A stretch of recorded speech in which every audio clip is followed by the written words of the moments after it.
Document కూడా అవసరం లేదు. అంటే ఇది వైట్ పేపర్ అనేది మీరు తెలుగుదేశం ప్రభుత్వము మీరు చెప్పినట్లుగా ఎంతో ఆశలతో ప్రజలందరూ కూడా మిమ్మల్ని ఎన్నుకున్న తర్వాత వాళ్ళ ఆశలన్నీ కూడా మొత్తం నీరుగార్చి నిరాశ చెందే విధంగా మీరు ఈ వైట్ పేపర్ రిలీజ్ చేయడం జరిగింది. ఇది అసలు చూసిన తర్వాత అనిపిస్తుంది, ఇది శ్వేతపత్రమా లేదా సాకుపత్రమా, శ్వేతపత్రమా లేదా సాకుపత్రమా? అన్ని సాకులు కనపడుతూ ఉన్నాయి. ఆ సాకులు కూడా అన్ని ఇన్వాలిడ్ సాకులు. నేను చెప్తాను ఎందుకు ఇన్వాలిడ్. అసలు సూపర్ 6 అని చెప్పి మీ సూపర్ 6 మీద ఎంతో నమ్మకంతో ప్రజలందరూ కూడా మిమ్మల్ని ఎన్నుకుంటే, ఒకవైపు ఏమో ప్రజల్లోనే డౌట్స్ కూడా చెప్తున్నారు.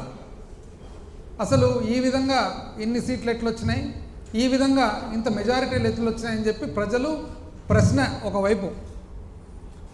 ఈ మధ్యకాలంలో సీనియర్ ఐఏఎస్ ఆఫీసర్స్ కూడా ఎంతోమంది ప్రశ్న వేస్తున్నారు అసలు ఎన్నికల విధానంలో. సరే, ఏది ఏమైనా కూడా సూపర్ 6